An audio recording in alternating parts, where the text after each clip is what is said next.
Okay, so let's continue.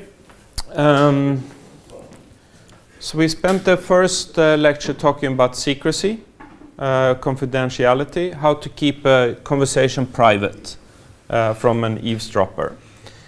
That's not the only thing we would like to do. We also would like to provide something called integrity and authenticity. So let's talk a little bit about this. So cryptography, you know, that could also be used to provide authenticity. So authenticity is the one can, as a receiver, verify that a message comes from the claimed sender, right? So, I mean, if I receive an email from, say, Donald Trump, I would assume that this is fake, right? Because I don't think Donald had anything to say to me. But you know now that you can send emails with forged addresses.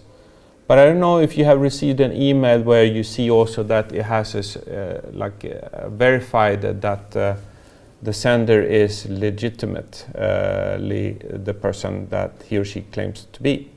That's the idea about authenticity, that we can, by inspecting the received message, be sure that the message comes from whoever said that they sent the message. Integrity is the ability to guarantee that the message has not been changed during transmission.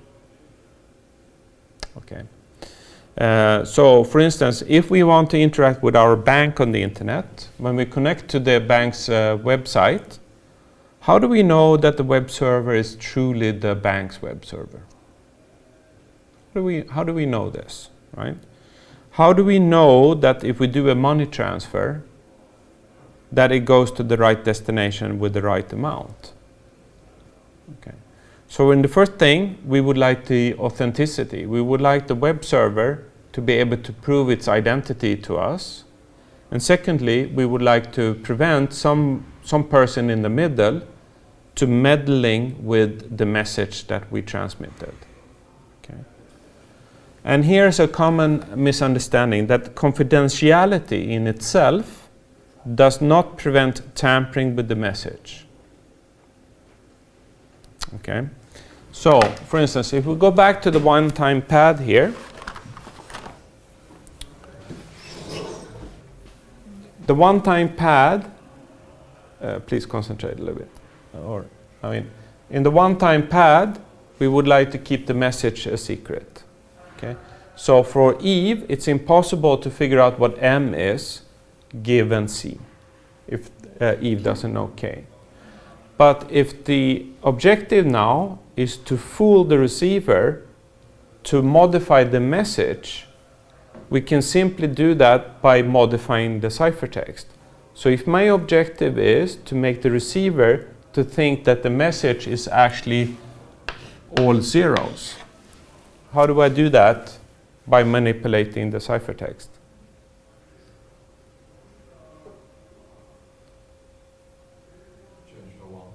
Exactly.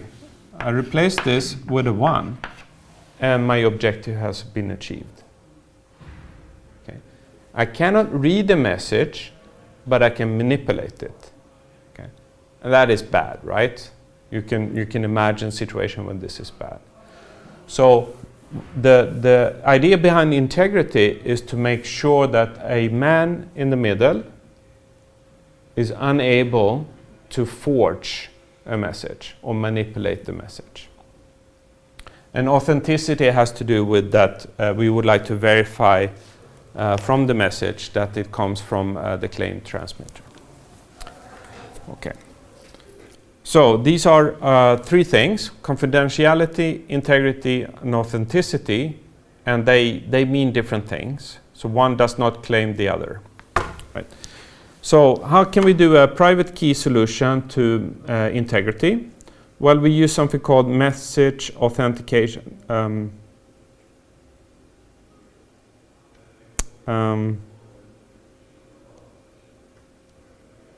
Just 1 second here. Yeah.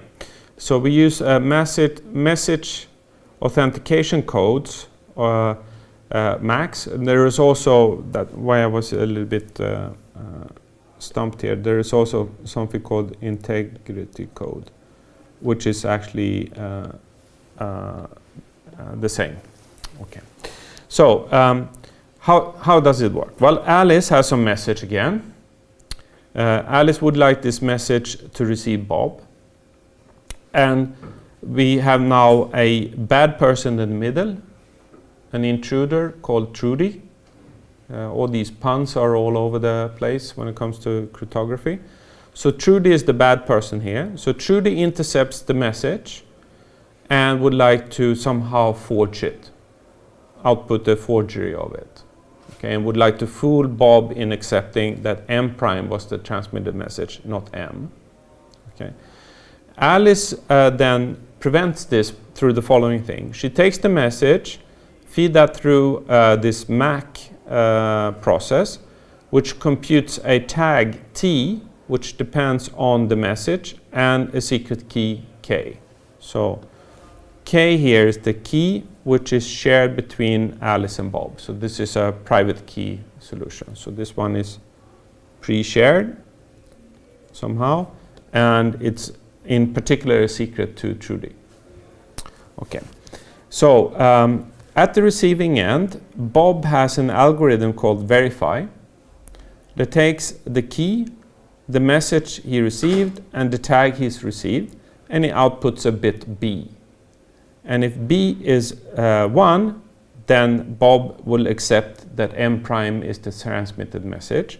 If B is equal to 0, then he will reject this message. Okay.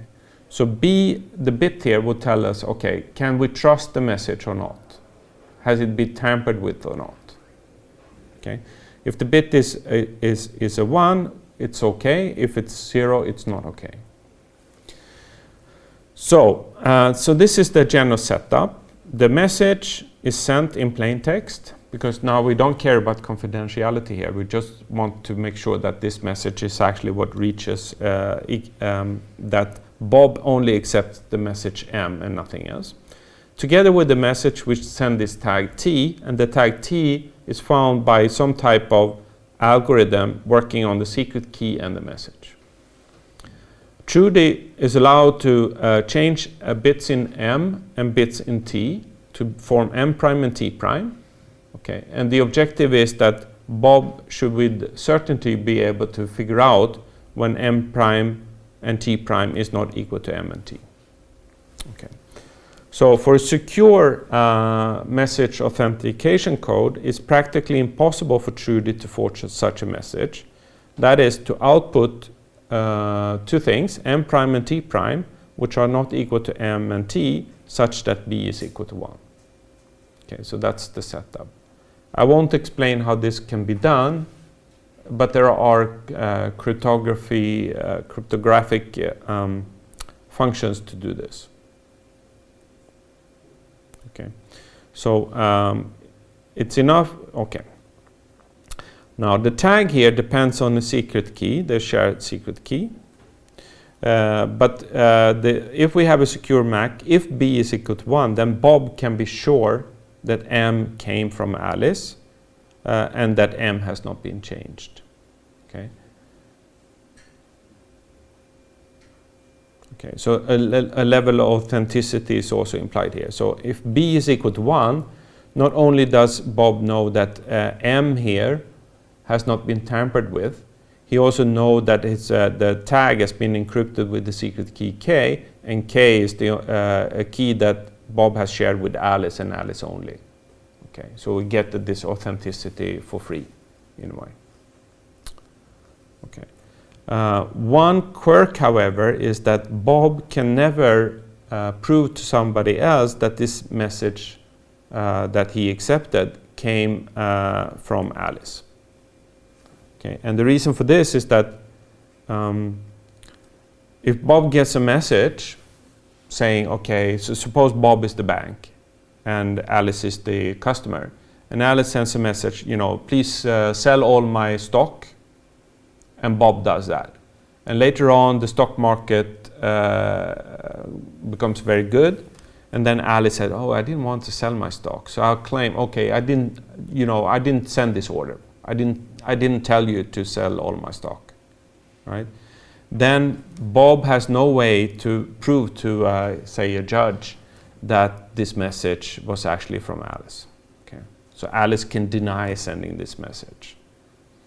We will see later on when we do this asymmetric cryptography, this is not possible, and that's a nice feature of authenticity. Not only is it good to know that the message has not been altered in transmission, you would also be able to prove that to somebody else. Okay. The public key solution to this is using something called signatures. Again, public key cryptography requires that we have a pair of keys. We have a secret key and a public key. And now we're using Alice's key here. She has a secret key and a public key. The public key is known to everyone, including to Trudy. So what does Alice do? Well, Alice sends her message in plain text because we're not interested in confidentiality here. We're just interested in integrity. And then she signs the message using her secret key. Okay.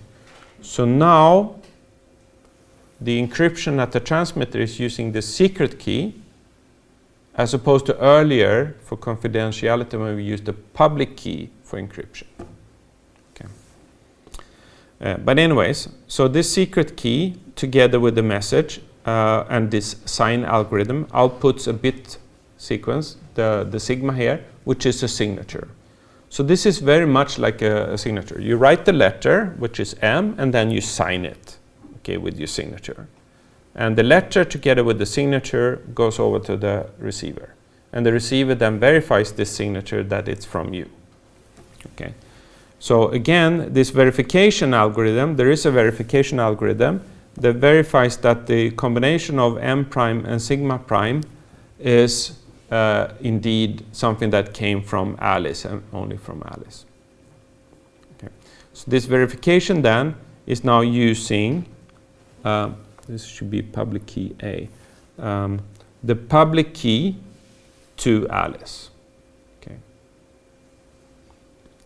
So anybody with knowledge of the public key, which is everyone, can then verify that this combination of M prime and sigma prime, whether this is something that Alice has signed or if it's something that Alice has not signed. Okay. So public key cryptography for this integrity, signing is done with the private key, and verification is done with the public key. Only Alice can sign, right? Because she's the only person that knows the secret key. But anybody can check the signature because you check the signature with the public key. So this is very nice. Yes? I don't understand the previous example on why can't Bob prove that Alice is the one who sent the message. Okay, so let me return to that question. So the question was how Bob couldn't prove earlier that this message came from Alice. Yeah. Okay, hold on for that a second here. So Alice cannot deny that she signed this message, right? Or rather, we can, if the verify algorithm here, B is equal to 1, that means that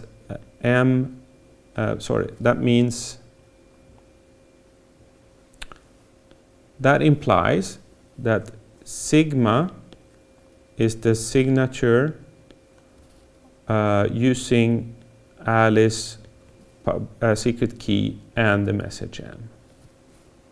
Okay. So this is what we can say. Assuming now that Alice is the only person that has the secret key, then we can say that this was signed by Alice. Now, if Alice is sloppy with her secret key, somebody else could have signed it on her behalf, but that's her problem, right? She's been sloppy, so she might still be liable for the message, for the consequences of this message. You know, selling stock or doing this and that, right?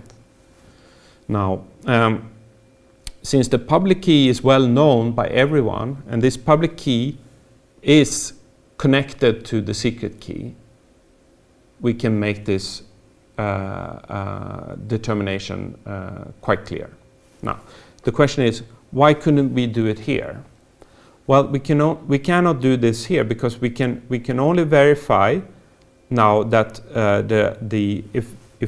if b is equal to 1 here, that tells me that t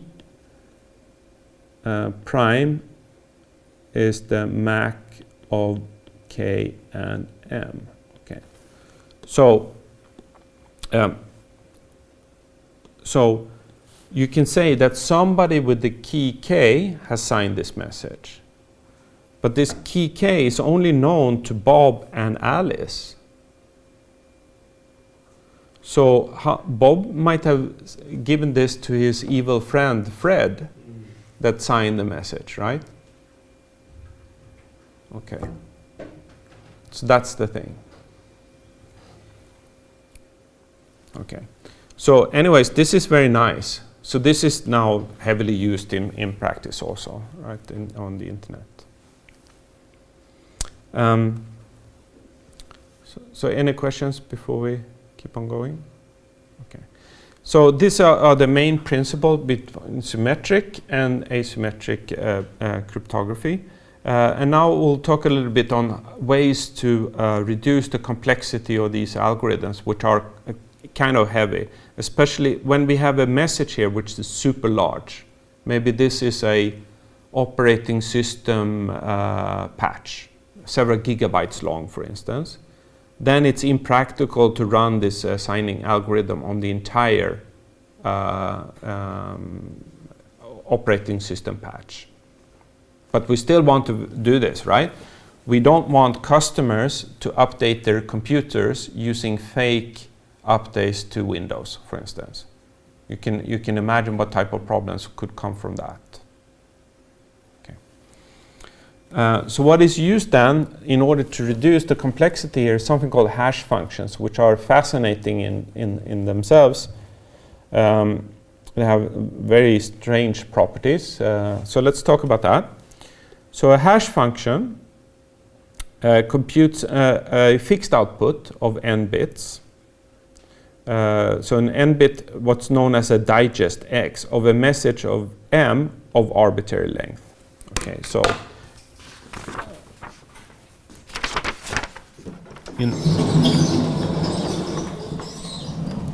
in pictures,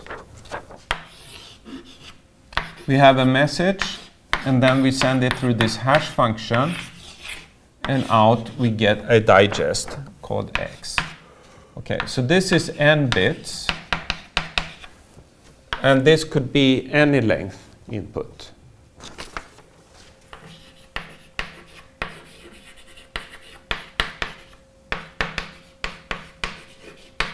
Okay, so it's a function that can take, 1 bit, 2 bits, 3 bits, a gazillion bits. Regardless what it is, it will spit out n bits. Okay. So if the input is L bits, then typically the number of input bits is very much larger than n. Okay, and the reason why we do this is that we would like to represent the big message with fewer bits. Okay, so that's the main idea. So let's see how we can develop this. So this digest is somehow similar to the parity bits of a systematic block code. So for instance, you know that a CRC, you can put in any length input to the CRC, and you get the same number of bits out. The check bit, the parity bits. So a 32-bit CRC, you can put in a gigabyte of data into that, and you get 32 bits out. The difference, however, is that it's impossible, that is very hard, to find two messages with the same hash. Okay. So what does that mean? Well, it's very hard to find an M and an M prime, which are different, but they have the same hash. So if no such pair is known, so no pair m prime is known to have the same digest, we say that the hash function is collision free. Okay. So what does this mean? Well, if we take a very simple example where the input is 4-bit long, okay, so here are the possible input patterns, right? We start with 0, 0, 0, 0, 0, 0, 0, 1, blah, blah, blah, down to 1, 1, 1, okay? If n is equal to 2, what are the possible outputs? Well, it's all the 2-bit patterns, right? We could have 0, 0, 0, 1, 1, 1, 1, 0, and 1, 1. How many output patterns do we have? Well, we have 2 to the power of n, so in this case 4. How many inputs did we have? Well, we have 2 to the power of l, which in this is 16.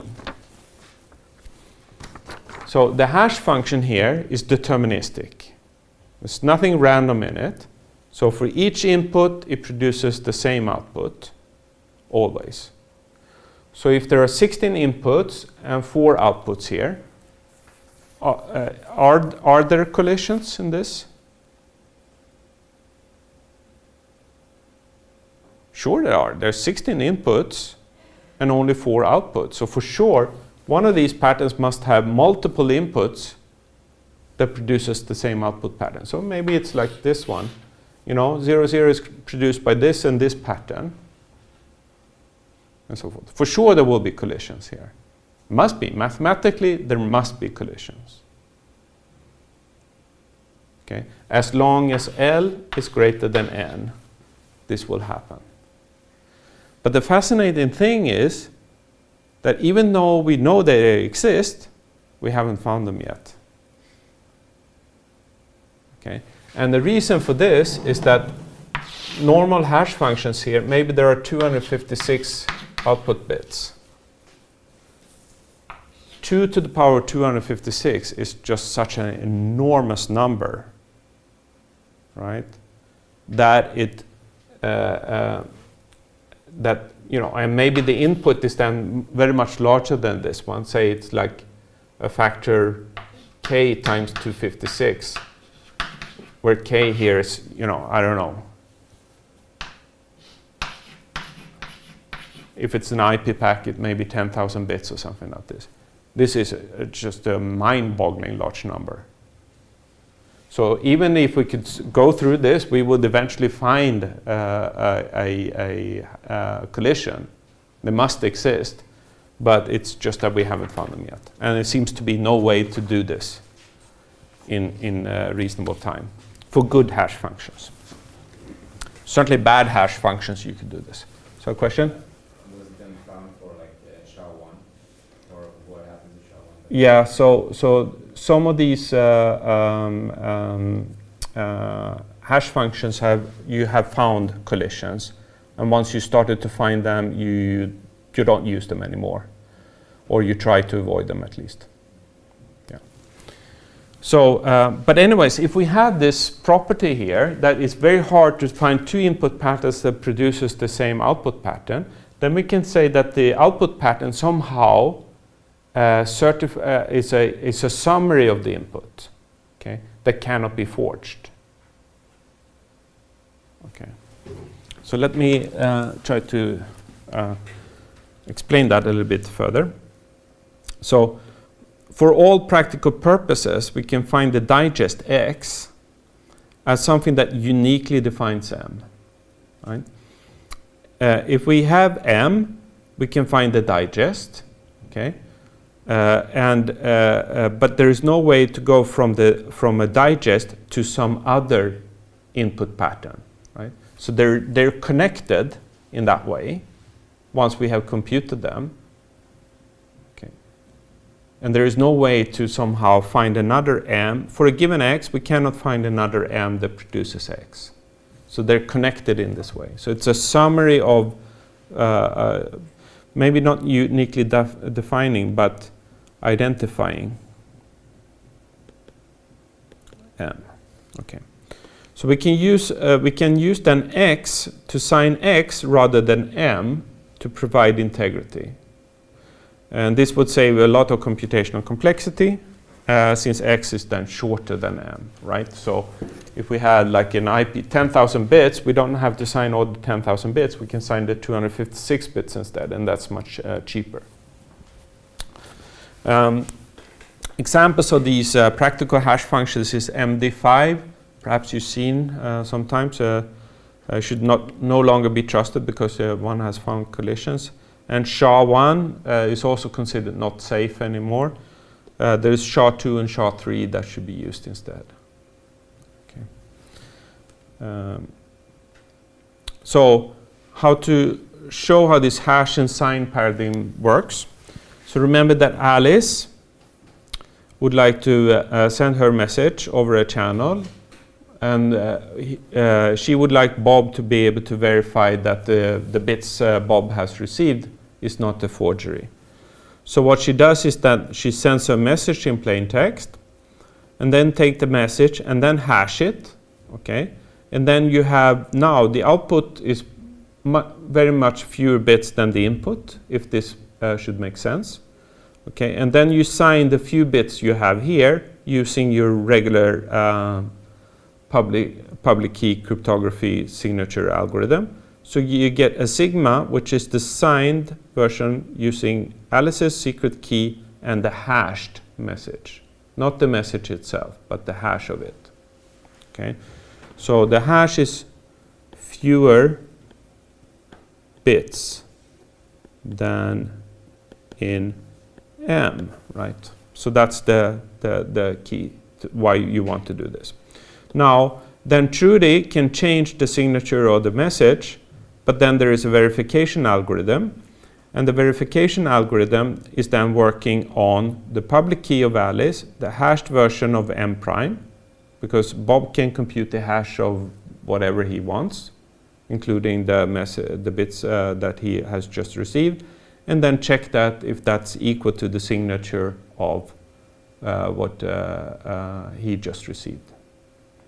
Okay, so this verification algorithm is basically like this. We compute X, we compute sigma bis, which is the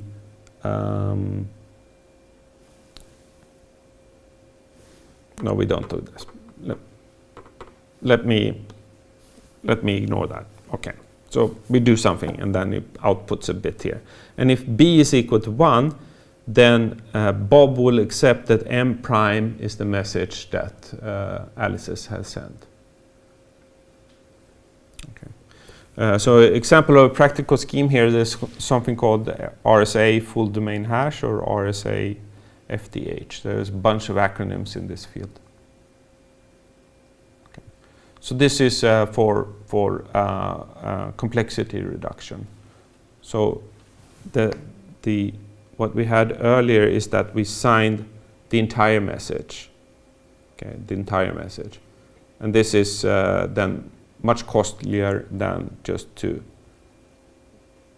sign the hash of it. Okay, any questions? Okay. Certificates. So, checking a signature for authenticity uses the sender's public key, right? So this verification here is using the public key of the sender. How does Bob know that the public key A is actually the public key of Alice? Okay. So the problem is that if Bob can verify this, he has some public key here, and he can identify this. But how can he be sure that this public key,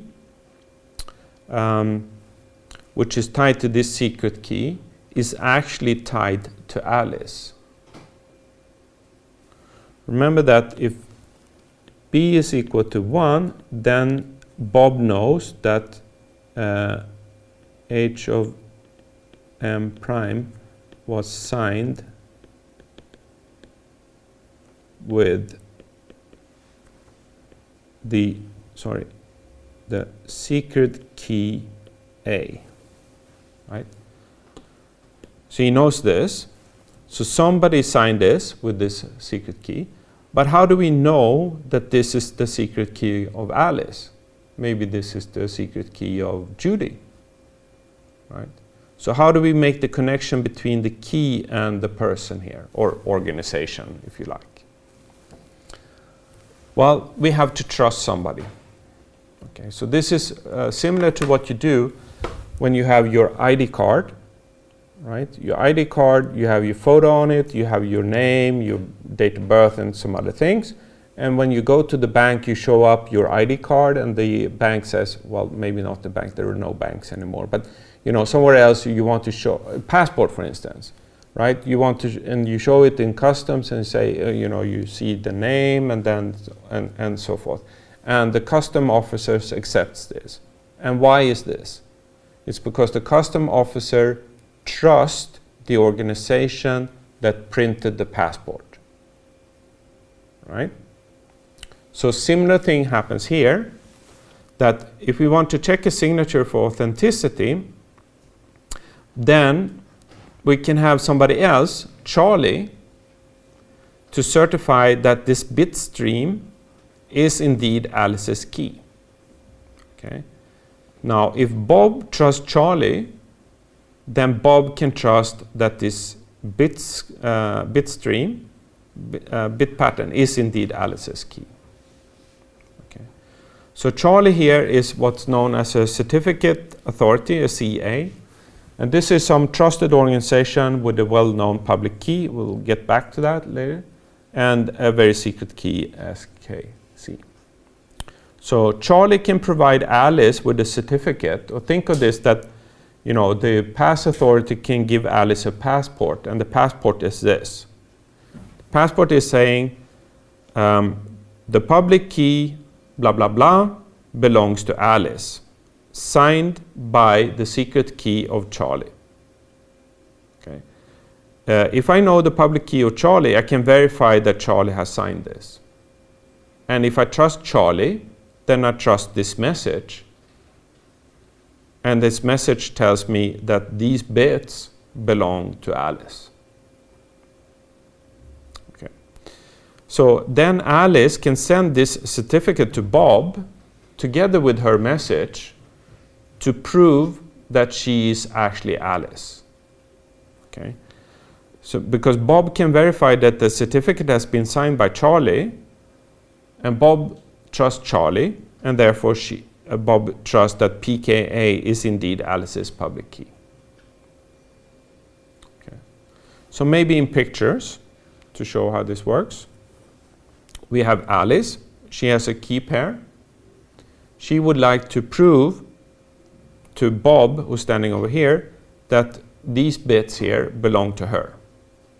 So what does she do? Well, she approaches Charlie, this authority, with some proof of identity together with bits, okay, that her public key bits.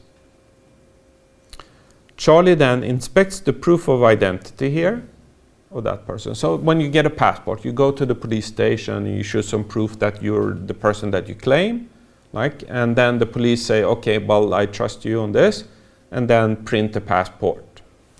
So Charlie then prints a certificate with a message saying the public key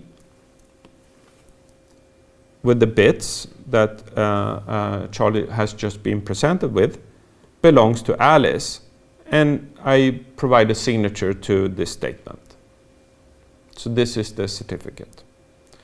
Then when Alice would like to talk to Bob, she sends this message over to Bob, and Bob runs this through his verification algorithm using the public key of Charlie. And if B is equal to 1, then Bob trusts the message here, namely that the public key PKA belongs to Alice,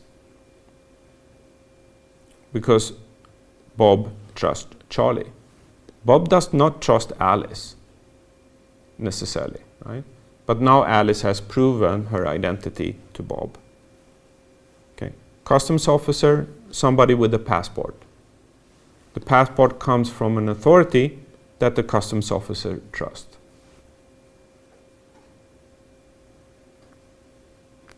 Okay. So this is done, you know, in practice you have these certificates, and let's see, here. Oops, what happened? So this works well, right? But do you see a flaw in this system now, as I described it? There are many flaws actually, but one thing is that when Bob is verifying that PKA belongs to Alice, Bob is using the public key of Charlie. How did Bob get the public key from Charlie?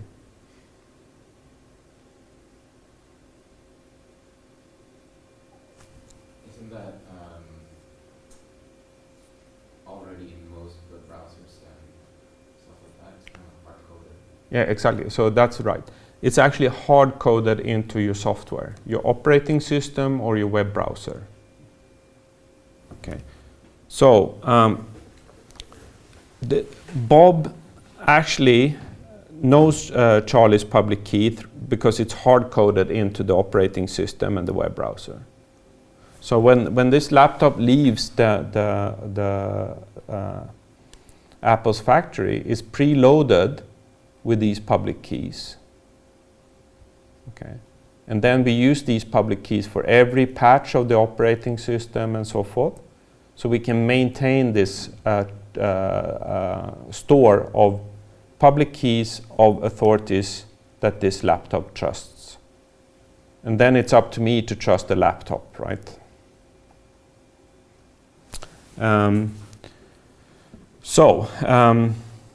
Now there are problems with this. There are several problems. One problem is that the certificate, well, what you do then is that these certificates have a expiration time, just as your passport does. It's valid for maybe 5 or 10 years or something like this. After that, you need to apply for a new one. It could also be revoked if you learn that, for instance, the secret key of Alice. So this. Now, suppose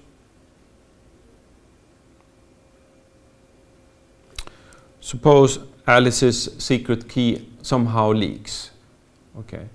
Then it's in Alice's interest to make sure that this certificate is no longer valid, because somebody else can sign her messages, and she doesn't want that.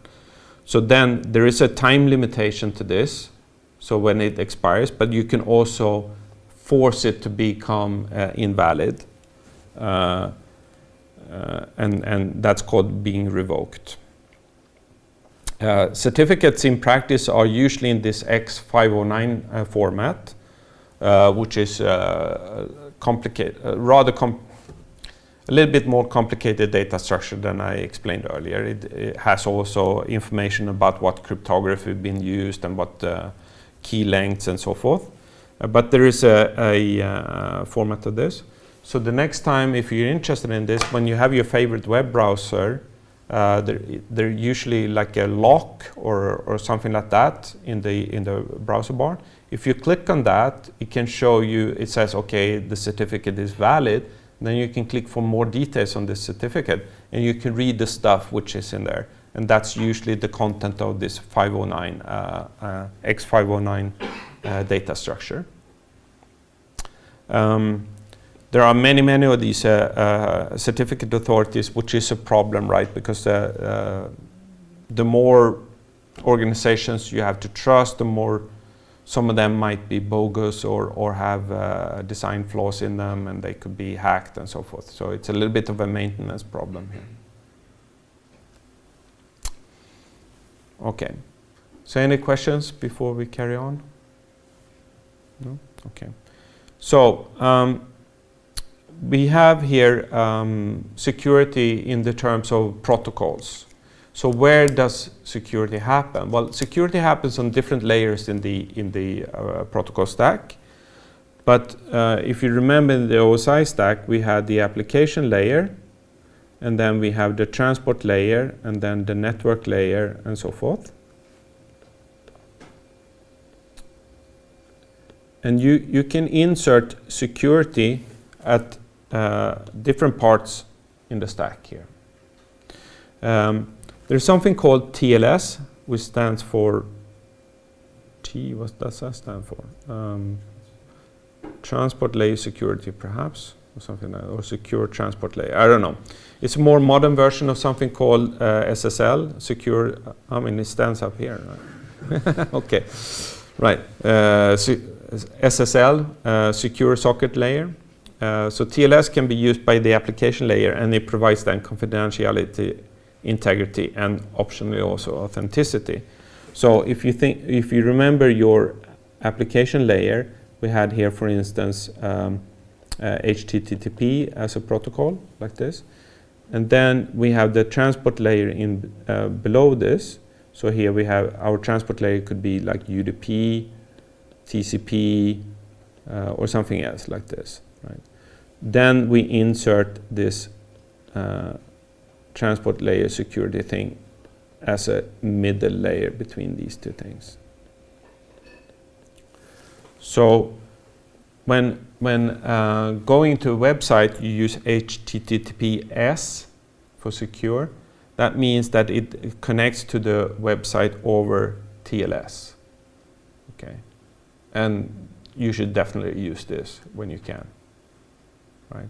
Because then everything that follows below this is then encrypted, so nobody else can read this, presumably. Okay, so TLS is used by HTTPS and many things. There are also, if you have, I won't mention this, but maybe you heard of IPsec also, a secure version of IP, which is down here. You use that for VPN tunnels and things like this. I won't talk about that today.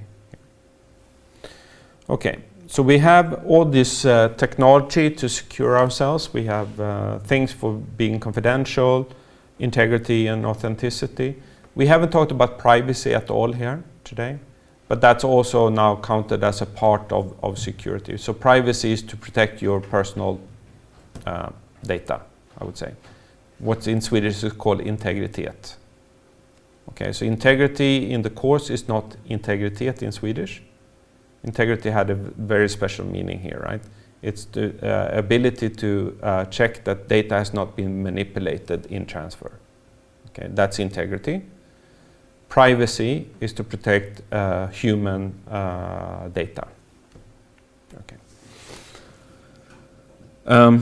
The human factor is the weak link in all computers' security, I would say, in two ways. First of all, one could of course design bad cryptography and bad cryptographic technology, right? And this happens, and these gets patched. One could have coding errors and whatnot, which is also a human error that could also be patched. But the easiest way to connect, to break into somebody's bank account or something like this, is to ask the person for their login credentials. Right? That's the absolute easiest way. So the human factor is quite problematic here. You hear about these, people getting swindled out of their life savings from people that are basically conning them into releasing their computer or their login credentials. So many problems occur to user mistakes or carelessness. Okay, so it could be weak passwords, answering phishing emails, or you just being honest mistake or being careless. What one should do, of course, as engineers, is that we should design systems which are easy to use and practical, right? To make sure that we reduce the chances of having user mistakes, or We want to, or maybe we cannot force people to not be careless, but at least we can make it so easy to use that you don't have to be careless. So problems also occur then due to badly configured systems. You hear about that all the time. Bugs in implementation of secure algorithms and unimproved use of secure algorithms. So I would say in your engineering life, if you want to design a communication system, you have some security goals and so forth. What you do then is you go and talk to the people that know what they're doing. Don't try to do this by your own, because it's hard. Right? So it's a skill by themselves. So there are people that are experts on this once you use their advice. Because there are so many subtle things you can think this is really safe, and it turns out not to be safe. So listen to the experts is my final statement of today. That's true always, right? But in this case, perhaps more than in others. So any questions before we end? No? Okay, so next lecture would be no new material. So it would basically be, I don't know, some review perhaps, and questions that you might have and so forth. So the exam is in a little bit more than a week from now. So you should start to review the class if you haven't started already. And then Friday, what we do on Friday is basically, I have some slides, but if you have questions, that would be even better, because I'll be happy to answer them then. Okay, see you then.